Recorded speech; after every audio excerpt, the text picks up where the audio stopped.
التقوى واعلموا أن أجسادكم على النار لا تقوى واعلموا بأن خير الهدي هدي محمد صلى الله عليه وسلم وأن شر الأمور محدثاتها وكل محدثة بدعة وكل بدعة ضلالة وكل ضلالة في النار.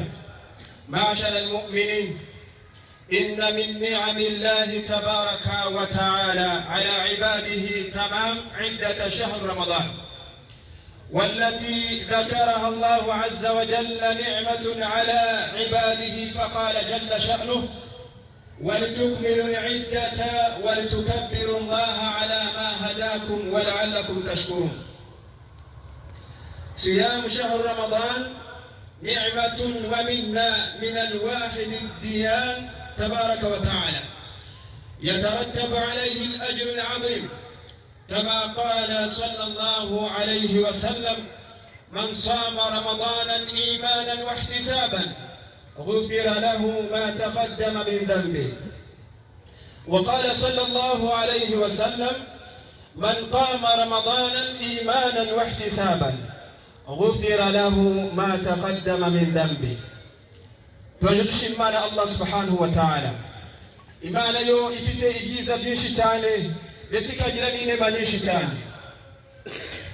Akaba Allah subhanahu wa ta'ala yarategetse igisibo cy'ukwezi kwa Ramadan, ndetse akakigira itegeko ku bayisilamu bose muri rusange, ndetse iki gisibo akakigira imwe mu mpamvu cyangwa se mu nkingi zigize Uislamu.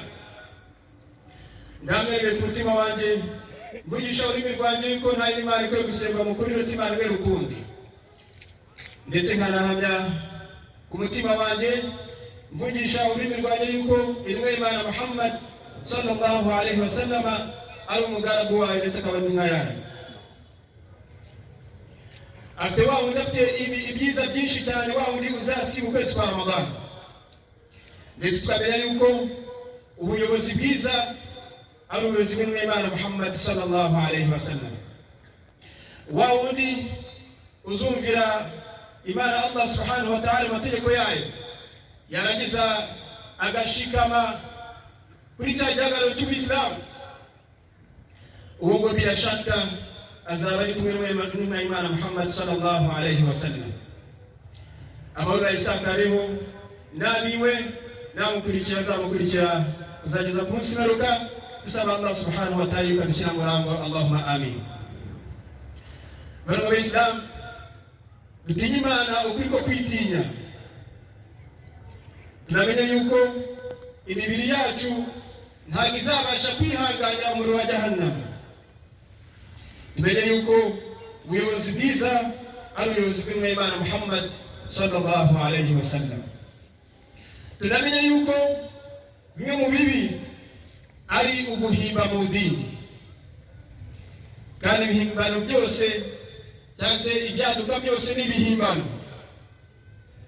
ndetse n'ibihimbano byose biganisha ku buyobe, ndetse n'ubuyobe n'ahandi bukujyana ndetse ko kujyana mu muriro. Tumche Mwenyezi Mungu subhanahu wa ta'ala ukweli wa kumcha Allah subhanahu wa ta'ala, tujue kwamba miili yetu haiwezi ikastahamili na moto wa Jahannama. Tujue kwamba uongozi bora ni yule uongozi wa Mtume Muhammad sallallahu alaihi wasallam, na tuende mbali na mambo ya uzushi, kwa sababu mambo ya uzushi yanatupeleka kupotea, na kila uzushi wote unampeleka mtu kwa kupotea, na upotofu wote unampeleka mtu kuingia motoni. Kwa hivyo tuende mbali na hayo. Maashara almu'minin, enyi waumini, inna min ni'amillahi tabaraka wa ta'ala ala ibadihi tamam iddata shahr Ramadan. Kwa uhakika neema za Allah subhanahu wa ta'ala ni kuwezesha Waislamu, yani kumaliza siku 30 ama 29 katika mwezi mtukufu wa Ramadhani,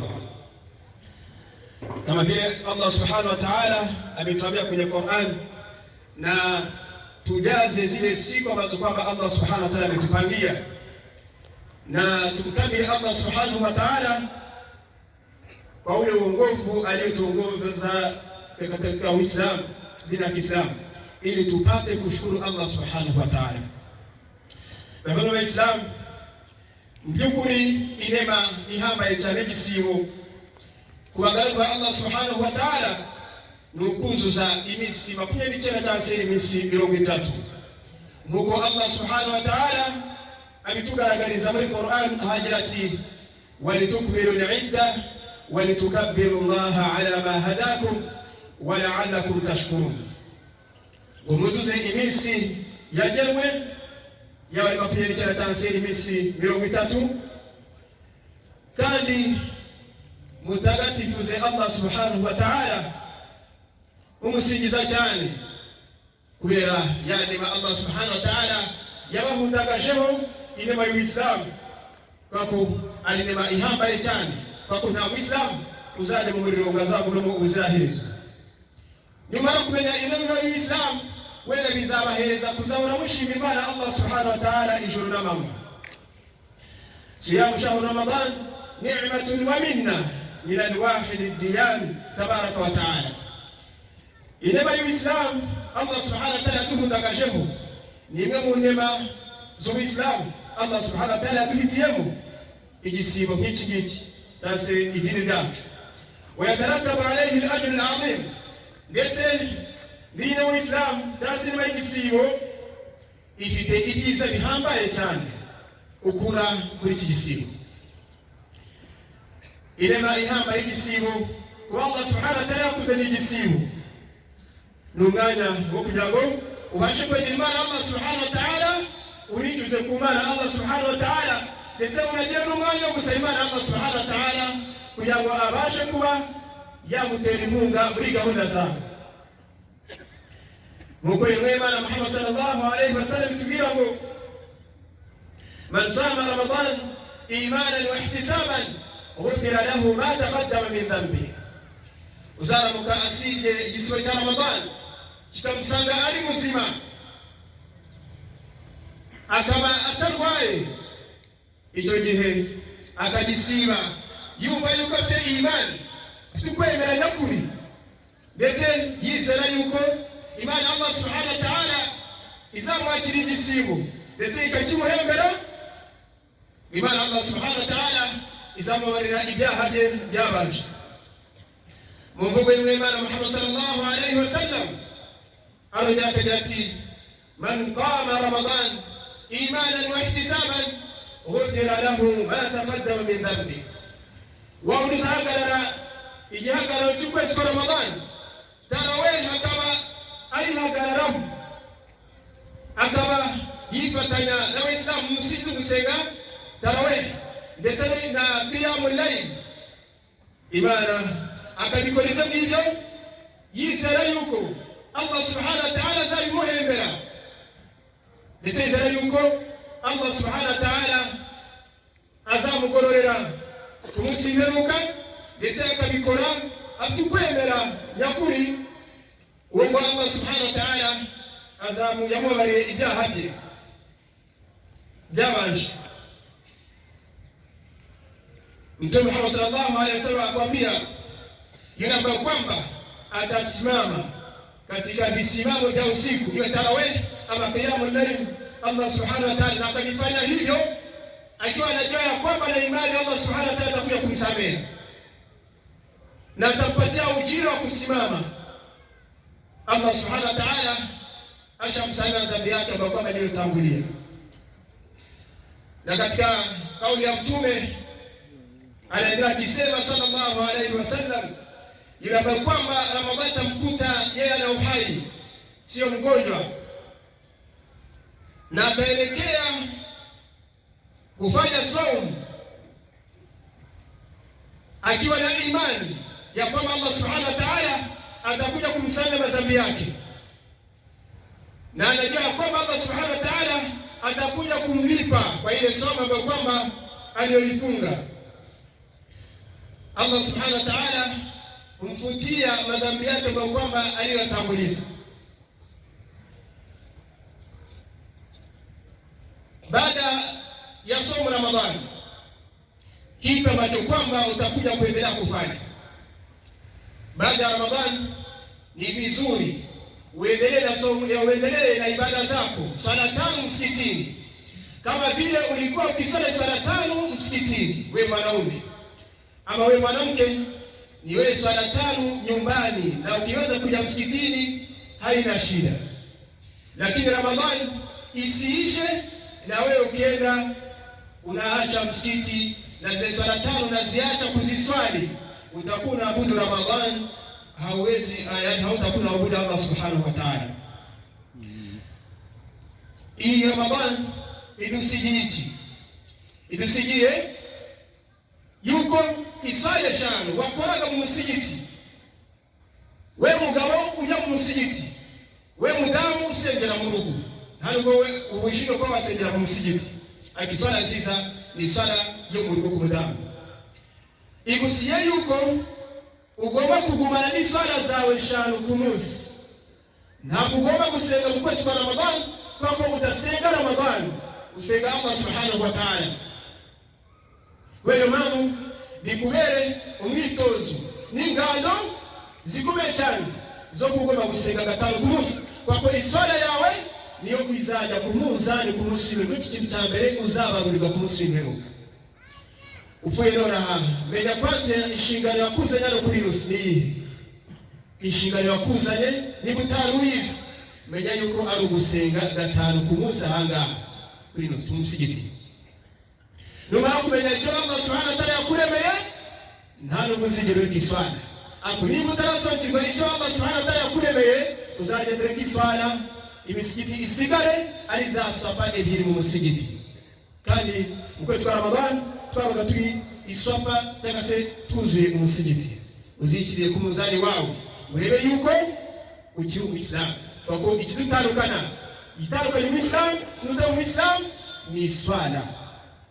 Mugihe dasenze tujibana kanya Allah subhanahu wa ta'ala, tulikurudi maana Allah subhanahu wa ta'ala. Ikindi nuko tugomba kurushaho yakurikizaho 6 Shawwal, iminsi 3 y'ukwezi kwa Shawwal, ila minsi 6 uzafunga Ramadhani, yarangiza gukurikizaho iminsi 3 ya Shawwal. Ntabwo ari ngombwa yuko wayikurikiranya iminsi 3 icyarimwe. Ushobora gusenga ushobora gufunga iminsi 3 ukurikiranyije, cyangwa se ukaba wayisiba igiye itandukanye. Kubera mpamvu rero iminsi 3 ni iminsi myiza cyane. Mwema Muhammad sallallahu alaihi wasallam tubwira yuko uzasiba ukwezi kwa Ramadhani maze akawukurikiza iminsi 3 y'ukwezi kwa Shawwal, azongererwa nk'uwasibye umwaka wose. Ibyo ni byiza byahawe ummati Muhammad sallallahu alaihi wasallam, bitigeze bihabwa zatubanjirije. Iyi ummati Muhammad sallallahu alaihi wasallam dufite igihe gito hano ku isi.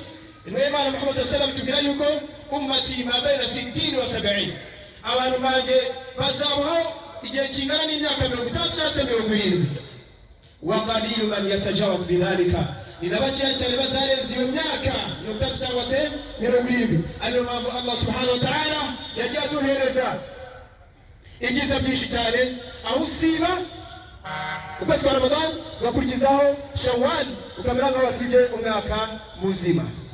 Aho hagarara ibihagararo iminsi 10 ya nyuma, umunsi umwe wa Lailatul Qadr, Allah subhanahu wa ta'ala akakubarura yuko wahagaze amezi 1000. Bano Islam Eid al-Fitr tugomba kureba uburyo nyuma y'igisibo ugomba kwitwara no kwitwareka ku mategeko ya Allah subhanahu wa ta'ala. Ntabwo ugomba kugenda ujya mu mabi, ugomba Imana Allah subhanahu wa ta'ala. Igisibo cyaje ari cyo kugira ngo kikweze, ugerageze uko ushoboye. Uwasibye agira ukwishima kubiri, yishima cya gihe asiburutse umwanya nk'uyu nguyu, kwa kwamaze iminsi 29 ari mu kwezi kw'igisibo. Biba ari umunsi wo kwishima, akazongera kwishima igihe azabahurira Allah subhanahu wa ta'ala, agiye kumuhembera icyo yakoze muri icyo gisibo cy'ukwezi kwa Ramadhani. Allah subhanahu wa ta'ala yashize umuryango witwa Babu Rayyan muri Janna, n'umuryango uzinjiraho abantu basibye kubera Imana Allah subhanahu wa ta'ala, batasibye kubera ibiremwa byasikwera kugira ngo abantu babe bareba. Uwasibye kugira ngo abantu bamurebe, uwo nguna afite igihombo kwa Allah subhanahu wa ta'ala. Uwo muryango uzinjiramo abantu basibye kubera Imana Allah subhanahu wa ta'ala, nibamara kwinjiramo Allah subhanahu wa ta'ala abone guhitako afunga umuryango. Mjumbe Islam, ibi nimwe mu byiza umatu Muhammad sallallahu alaihi wasallam abahawe. Mungu Allah subhanahu wa ta'ala atubwira ngo dusengere umugozi umwe, agira ati inna hadhihi ummatakum ummatun wahida wa ana rabbukum fa'budu. Allah subhanahu wa ta'ala atubwira ngo mu by'ukuri muri umma umwe, muri umuryango umwe w'Islamu mwese, abagore abagabo, muri umuryango umwe. Ngaho ni munsenge njyewe njyenyine Allah subhanahu wa ta'ala, twirinda mukubangika Imana Allah subhanahu wa ta'ala, tugendera shirki kure. Bako shirki kwagira Imana Allah subhanahu wa ta'ala bizakujyana mu muriro, ndetse ibikorwa byose wakoze Allah subhanahu wa ta'ala azabihindura impfabusa. Tugendere kure n'icyaha cya shirki. Tumo twagana muri shirki cyane, tujya kure kuraguza, kujya kubaza, ni ibikorwa Allah subhanahu wa ta'ala yanga, ndetse uzaba mu muriro ubuziraherezo ntabwo azakubabarira. Wowe upfuye abakira Imana Allah subhanahu wa ta'ala, ntabwo Allah subhanahu wa ta'ala azakubabarira. Kubera impamvu tinya icyaha cya shirki. Nunakora icyaha kindi uricuze ku Mana Allah subhanahu wa ta'ala, ariko shirki igendera kure cyane. Jya kure n'abantu kugira ngo muri wese ujya kubaza, wirinde ibikorwa by'ibyo ngibyo. Allah subhanahu wa ta'ala aravuga ngo inna shirka la dhulmun adhim. Kubakira Imana Allah subhanahu wa ta'ala ni amahugurwa ahambaye cyane. Ibyo yakoze byose Allah subhanahu wa ta'ala ahita bigira impfabusa, bikaba zeru. Kubera mpamvu kubera uno munsi bahoraga muri ibikorwa by'ibyo ngibyo, byakure n'ibikorwa by'ibyo ngibyo. Abagabo bareke kujya kuyoga abagore, abagore bareke kuroga abagabo, bareke kujya muri shirki. Aho usanga abantu bajya gushyira abandi mu macupa. Allah subhanahu wa ta'ala nurakupfuye bizakugendekera gute? Tujye kure n'ibyo ngibyo. Ari inkingi yibagiranye, ariyo nkingi ya zakatul mal. Zakatul mal ni amafaranga cyangwa se ni umutungo uhabwa abakene, ukurwa mu bakire ugashyirwa hehe? Mu bakene. Iyi nkingi yaribagiranye. Allah subhanahu wa ta'ala abantu banga gutanga zakatul mal bafite ubushobozi, Allah subhanahu wa ta'ala ku munsi w'imperuka azafata umutungo bahurikaga mu mabanki, za zahabu babaga bafite aho ngaho bahunitse, badashaka kuba batangira zakatul mal. Allah subhanahu wa ta'ala afatukuwa biha, azagenda ayongesha wa mutungo, namara kuwuyongesha agende aho gusiga imbere naho bafata ipasi bakagera bayigusiga mu mugongo bayicometse ku muriro. Ibyo ni ibihano bihambaye cyane.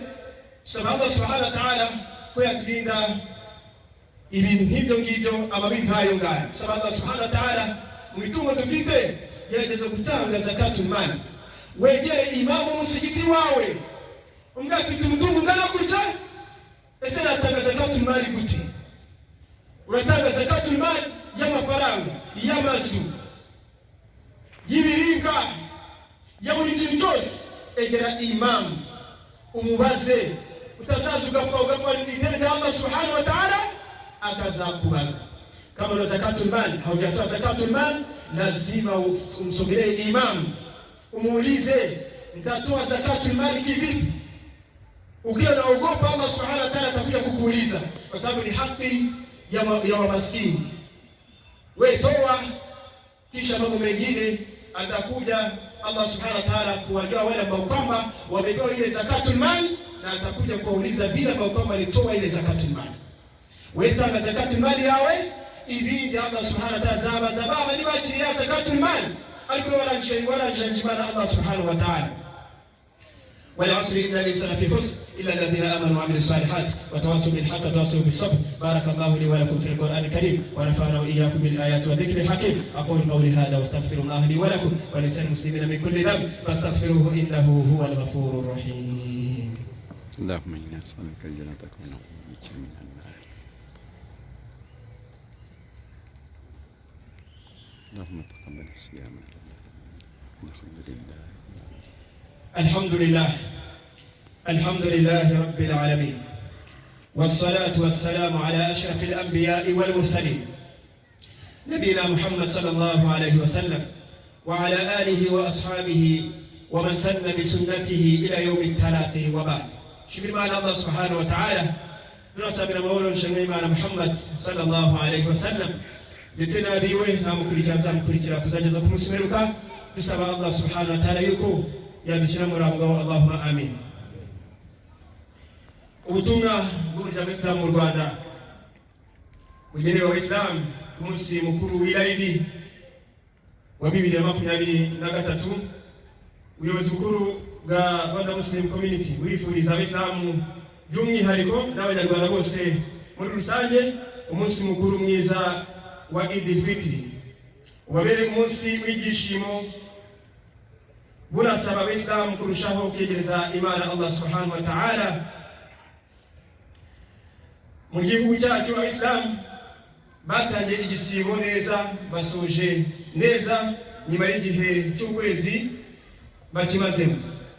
Abayisilamu bitabiriye ibikorwa byose bikorwa mu kwezi kwa Ramadhan byo kwegereza Imana Allah subhanahu wa ta'ala, binyuze mu masengesho ya buri munsi, mu bihagararo bya nijoro, mu gusabana basangira iftari n'Abayisilamu bagiye batandukanye. Ubuyobozi buributsa Abayisilamu ko iki gisibo cyahuriranye n'igihe cyo gutangira icyunamo cyo kwibuka ku nshuro ya 29 Jenoside yakorewe Abatutsi 1994. Tumenye ko kugira ngo Jenoside yakorewe Abatutsi muri 1994 ishoboke, yateguwe ikanashyirwa mu bikorwa n'ubutegetsi bubi bwateguye umugambi wo kurimbura igice cy'Abanyarwanda babaziza uko bavutse, ko bari Abatutsi. Maze mu minsi 100 gusa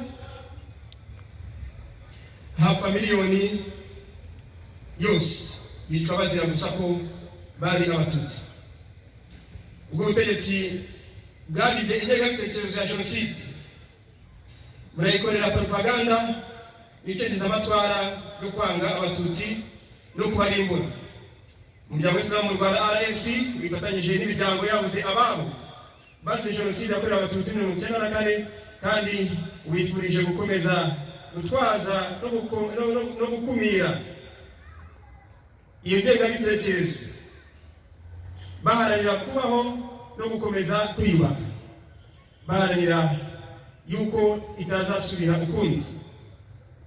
Ibi mpamvu tugenda tubisubiramo ni ukugira ngo amateka nk'aya ngaya atibagirana, ndetse ngo azongere agaruke muri twebwe nona, kubera ko ibihugu ni ukwibukiranya kugira ngo amateka nk'aya ngaya ku moko yose ntazongere kugaragara.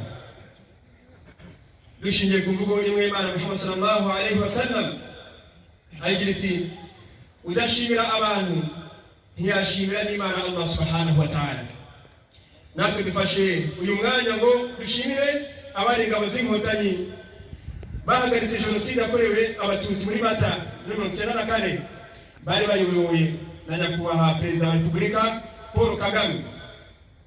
Barokoye Abanyarwanda, barabagarurira icyizere cyo kubaho babifashijwemo na Allah subhanahu wa ta'ala, bakimakaza imiyoborere myiza ihuza Abanyarwanda ndetse igaha buri wese uburenganzira n'ubwisanzure, kandi bagaca burundu amacakubiri n'ivangura iryo ari ryo ryose mu bana b'u Rwanda. Turasaba Imana Allah subhanahu wa ta'ala ko yakomeze guha igihugu cyacu umutekano n'amahoro. Tunayisaba ko yakomeza kurinda abayobozi bacu b'igihugu n'abayobozi ba Kisilamu, ikabaha imbaraga zo gukomeza gukorera igihugu cyacu cy'u Rwanda, kubera ko ntabwo ari umurimo woroshye wo guhuza abanyarwanda bose muri rusange, amoko yose bakayahuza, kubera ko iyo bitaza kuko nguko nyakubahwa Perezida wa Repubulika ngo atange itegeko ryo kutihorera igihugu cyacu, nonaha ntawari kuba asigaye muri iki gihugu. Izo ni inema tugomba gushimira, tunaramushimira ubutwari yagize, kuko ntabwo byoroshye guhuza abanyarwanda igice kimwe cy'ikibazo gukorerwa jenoside ikorera abatutsi, roza ugihuze n'ikindi gice, ndetse ko bisaba kugira ngo ari ubugenge na hekima n'ubutwari kugira ngo bashe gukora igikorwa nk'icyo ngicyo. Ntabwo cyoroshye, uwo ari wese, ntabwo ari icya buri muntu ari wese. Kuba byaragezweho, turi abantu bamwe, turi mu madini agiye atandukanye, turabuza abayisilamu n'abatari abayisilamu, baraje barongera barabana baba ikintu kimwe. Ubu none nta dini rihohotera irindi, n'ubigerageje arabihanirwa. Iyo nyine bikomeye cyane, nahambaye cyane, mu gihe ahandi usanga abayisilamu n'abatari abayisilamu barwana, ugasanga haravamo imitwe y'iterabwoba no kuba abantu bagenda kuvutsanya ubuzima n'ingengabitekerezo y'ubutagondwa. Turwanye ibikorwa nk'ibyo ngibyo, kuko ari ibikorwa bituganisha ahantu habi. Ubuyobozi bw'umuryango w'Isilamu mu Rwanda buramenyesha Abayisilamu bose ko bwateguye igikorwa cya hija izakorwa nk'uko yakorwaga mbere ya COVID-19. Uko umubare wanganaga ni nako Abayisilamu bazagenda muri hija izabera Makka, ndetse bakagera ni Madina kwa Mtume Muhammad sallallahu alayhi wasallam. Kwiyandikisha bibera ku musigiti wo mu mujyi, wegera abayimamu cyangwa wegere umusigiti uri mu mujyi Madina kugira ngo babashe kuba babandika. Gerageza ukoreshe igihe ufite nonaha, kubera ko uko imyaka igenda yegera imbere ni nako ubuzima buri kugenda bugorana n'amafaranga agenda abura. Agusaba Allah subhanahu wa ta'ala yuko Allah subhanahu wa ta'ala yadundagazaho umutungo kaduheza amafaranga tuyatanga mu nzira za Allah subhanahu wa ta'ala. Ikindi urasabwa kugira ngo utange, ube watanze zakatul fitri yawe, kuko unutanga iswadaka yawe zakatul fitri irafatwa nkaho ari iswadaka.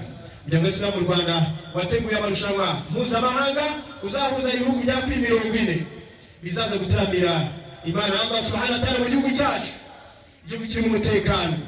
Ntabwo twakoresha amarushanwa nk'aya ngaya uretse tugomba kuba dufite umutekano, nta kibazo gihari. Ari nayo mpamvu kuri uwo mutekano tugezeho n'inzego z'umutekano, ku isonga hari perezida, tugomba kuwushimira. Ari nayo mpamvu natwe duprofite umutekano nk'abakuriye ibikorwa bya korowani ku rwego rw'igihugu, mu gutanga ibitekerezo kwa nyakubahwa mufti w'u Rwanda yuko musabaka yacu ubushize iba 2019 yabereye muri Convention Center. Twarice turareba turavuga ngo igitabo cya Allah subhanahu wa ta'ala kigomba kujya ahantu hubahitse, ntabwo korowani zigomba kuza kubera ahantu ahariho hose, ukayizana nk'ahangaha cyangwa se ahandi hantu haciriritse hasi. Duheze ibitekerezo nyakubahwa mufti w'u Rwanda yuko korowani iyo myaka igomba kubera muri Convention Center, muri iriya nyubako. Mwibuka yuko twayihawe, na niyo mpamvu leta y'u Rwanda ntabwo igendera ku madini. Uyisabye twese turi abana b'igihugu, nta vangura rigomba kubamo. Ari nayo mpamvu twahawe ya nyubako mu gihe benshi baroboraga ko bidashoboka. Hari amaze kuberamo inama y'ubumwe bwa Afurika, bandi bana bati Abayisilamu bagiye gusesa aya ni umutungo, bafata ahantu hari, ese ntabwo ahantu muri stade haduhagije. Ngiye nkanjye wari ukuri ibikorwa bya Qur'an n'ubu nkibikuriye, nagomba gufata iki gitabo cya Allah subhanahu wa ta'ala nkagishyira ahantu hubahitse. Ntabwo badufashe nkaho ni intagondwa, muzime iya nyubako bataza no kwishyira hasi. Ariko nyakubahwa Perezida wa Repubulika na leta ayoboye tanga uburenganzira buri Abayisilamu bisanzure basome Qur'an. Izo ni intego Abayisilamu zitigeze zibaho mu gihe cyatubanjirije. Niyo mpamvu iyo dushima ibikorwa nk'ibi ngibi, reka tubishime kubera ko hari aho tugeze none. Niyo mpamvu yabereyemo tugera naho twangiza umuryango, birangira batubwira leta yivuze ngo mubihorere uwo muryango turagukoresha. Ariko Abayisilamu bumve yuko nabo bafite uburenganzira bwo gukora amarushanwa yabo ahantu heza. Turashimira ubuyobozi bwaduhaye iraniba. Kuri uno mwaka rero amarushanwa arabera muri BK Arena. Tumaze kubona yuko twabaye benshi, turuzura, abandi basubira mu rugo. Twafashe umwanzuro yuko ya Western mu Rwanda fata umwanzuro yuko iyi musabaka izabera muri BK Arena tariki 7 z'ukwezi kwa gatanu.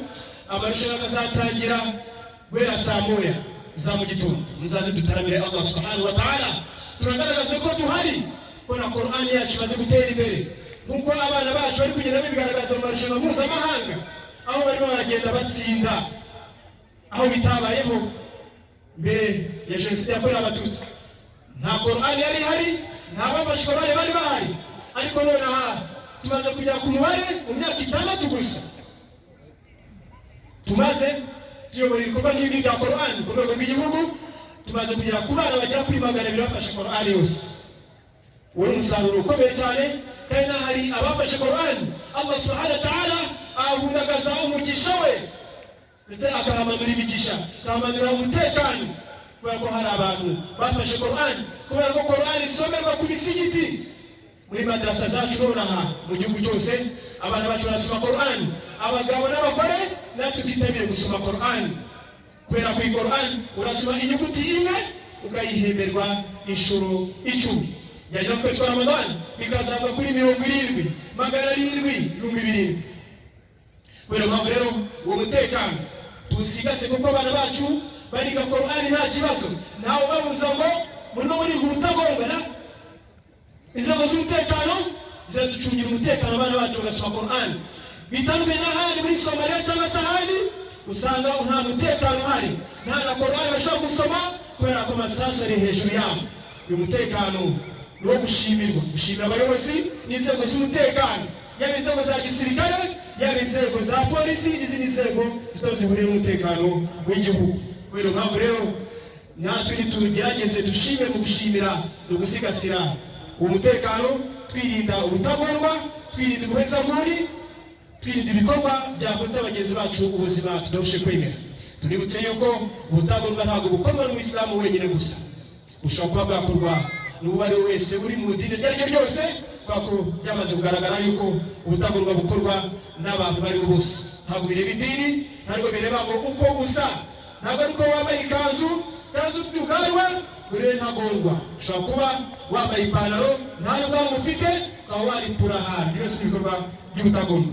Iyo musabaka rero dutere inkunga musabaka, kubera ko aba bana bakeneye kwakirwa, n'abashyitsi bazadutembera bakeneye kwakirwa muri uyu mutungo wawe ugenda utanga. Gerageza isodaka yawe uyizane hari imbere, ntuyigendane yo gutera inkunga igikorwa cya Qur'an, kugira ngo Allah subhanahu wa ta'ala azakuzure mu bantu ba Qur'an nk'umuntu wateye inkunga Qur'an. Wowe ufite amafaranga uko angana kose, gerageza nurangiza ushyire kuri momo ya Qur'an ya 700, ya 500, 701, 500, inkunga yawe iri butugereho. Kubera mpamvu rero dusoje iki gisibo twifuriza Abayisilamu bose by'umwihariko n'Abanyarwanda muri rusange kugira Eid al-Fitr nziza, dusabana n'abavandimwe bacu tudahuje kwemera, turahereza mu nema Allah subhanahu wa ta'ala yaduhaye. Muri Abayisilamu mumenye yuko iyi dini cyangwa se Uislamu bwacu Imana izagutumaza. Rabbana atina fid dunya hasana wa fil akhirati hasana wa qina adhaban nar. Allahumma arhamna bil Qur'anil karim. Allahumma anzil alayna rizqan halalan tayyibatan mubarakatan ya rabbal alamin. اللهم اغفر لنا ولوالدينا، اللهم اغفر لنا ولوالدينا، اللهم نور قبور المسلمين يا رب العالمين. اللهم سنة محمد صلى الله عليه وسلم في كل مكان. اللهم احفظنا وازواجنا وذرياتنا من الشياطين الجن والانس يا رب العالمين. اللهم احفظ هذا البلد يا رب العالمين. اللهم احفظ هذا البلد يا رب العالمين. اللهم من علينا صحة والعافية يا رب العالمين، الأمن والسلام. ربنا تقبل منا إنك أنت السميع العليم، وتب علينا يا مولانا إنك أنت التواب الرحيم. اللهم نور قبور المسلمين يا رب العالمين. اللهم ادخلهم بالجنة وأعذهم من عذاب النار وعذاب القبر يا رب العالمين. اللهم ادخلنا الجنة فردوس يا رب العالمين. اللهم ادخلنا الجنة فردوس يا رب العالمين. اللهم ادخلنا الجنة فردوس يا رب العالمين. ما نتروسيا kwa twakiri gisibo cyacu, ما نتروسيا kwa dushyira mu aljanna, batwara ibyaha byacu ya rabbal alamin, badakwishima kuri uno munsi, twishimana n'abagenzi bacu ya rabbal alamin. ما نتروسيا kwa turindira igihugu cyacu, karinda abayobozi bacu ya Allah, karinda wa Repubulika Paul Kagame ya rabbal alamin, kamuhereza kutuyobora mu nzira nziza ndetse nabo afatanyije nawe ya rabbal alamin, ukarinda n'abayobozi bacu ba Islam tukabaha kutuyobora mu nzira igororotse ya rabbal alamin. Tukamusa ko arinda inzego z'umutekano zose, karinda igihugu cyacu, kagihereza amahoro ya rabbal alamin, kagihereza ubumwe bw'abanyarwanda ya rabbal alamin. Subhana rabbika rabbil izzati amma yasifun wa salamun ala al-mursalin walhamdulillahi rabbil alamin. Banyarwandakazi, bavandimwe b'Abayisilamukazi aho muri hose mu Rwanda no ku isi, nyuma y'iyo ndamutso aha turi ni mu mudugudu w'amahoro mu kagari ka Karambo, umurenge wa Gatenga, akarere ka Kicukiro, mu kigo cy'urwego rw'abikorera ku giti cyabo Expo, aho mumenyereye kuri Majerwa, ahateraniye imbaga nk'uko mubibona y'Abayisilamu n'Abayisilamukazi bakereye isengesho risoza ukwezi gutagatifu, igisibo cy'ukwezi gutagatifu kwa Ramadani. Turi kumwe n'uyu muyobozi n'uyu mushekhe, turagira ngo yibwira abanyarwanda, yibwira Abayisilamu n'abatari bo, hanyuma agire icyo atubwira kijyanye n'uyu munsi. Shekhe, umwanya n'uwanyu. Alhamdulillah wassalatu wassalamu ala rasulillah. Mazina yanjye nitwa Sheikh al-Hafidh Nahayo Ramadan Abu Muhaisin, umuyobozi w'ishami rya Qur'an mu Islamu mu Rwanda. Abari ngiye uyoboye ibikorwa bya Qur'ani ku rwego rw'igihugu, abari ngiye uhagarariye nyakubahwa mufti w'u Rwanda mu ishami rya Qur'ani. Sheikh, rero mumaze kuyobora isengesho ry'uyu munsi, ubutumwa bwatanzwe, inyigisho zatanzwe, ariko noneho twagira ngo mu izina ry'umuryango w'Abayisilamu mu Rwanda, y'ubuyobozi bukuru bw'umuryango w'Abayisilamu mu Rwanda, mugire icyo mutangaza mu nshamake y'uburyo iki gisibo mwakibonye, uko Abayisilamu bakitabiriye, uko bagikoze kuva ku buyobozi bukuru kugera ku Muyisilamu wo hasi. Mu gutegura ino Ramadani dusoje, mu by'ukuri ni Ramadani yaje Abayisilamu bayinyotewe, bakubwiraga yuko ibibazo dufite byose dutegereje Ramadani yuko yinjira bizakemukira muri Ramadani. Iyo yari imvugo ya buri Muyisilamu wese wahuraga nawe, mu kuba yari ategereje avuga ngo wenda Ramadani ishobora kuza kudukemurira ibibazo twe dufite bituremereye. Ni nako byagenze. Nyakubahwa mufti w'u Rwanda nawe arangije aravuga ati, Sheikh Nahayo nk'ukuriye ishami rya Qur'an mu muryango w'Islamu mu Rwanda, ndagusaba yuko wategura abayifashe Qur'an kugira ngo bajye gutanga iraha mu misigiti. Iraha nta yindi ni ugusomera Abayisilamu Qur'an iryoshye. Muri ba bana dufite bayifashe Qur'an bakusanye, we na Sheikh Ali Kajura ubashyire hariya bose mu misigiti, banyanyagire mu misigiti kugira ngo babashe kuba bazafasha Abayisilamu mu guhagarara ibihagararo by'ijoro bya Tarawih ndetse na Qiyamul Layl. Abayisilamu bafunga Ramadani bameze neza, ndetse no mu misigiti bagenda bafuturisha ahantu hagiye hatandukanye. Abayisilamu nta muntu bavuga ngo yari yabuze iftari.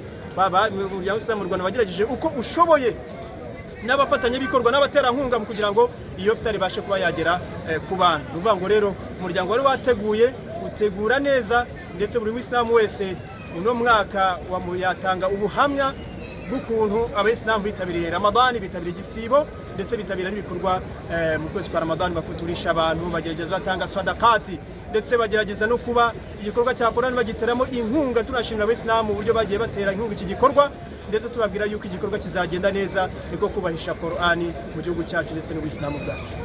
Sheikh, rero ibyo byose ntabwo byakorwa uko mubivuze niko byagenze, natwe turabahamya babyo nka Rwanda Rugari TV online, ariko ntibyari gushoboka, nta nubwo byashoboka abayisilamu kimwe n'abanyarwanda muri rusange badafite umutekano. Ni ubuhe butumwa mugenera nyakubahwa Perezida wa Repubulika y'u Rwanda n'inzego z'umutekano muri rusange, by'umwihariko n'abanyarwanda bose muri rusange?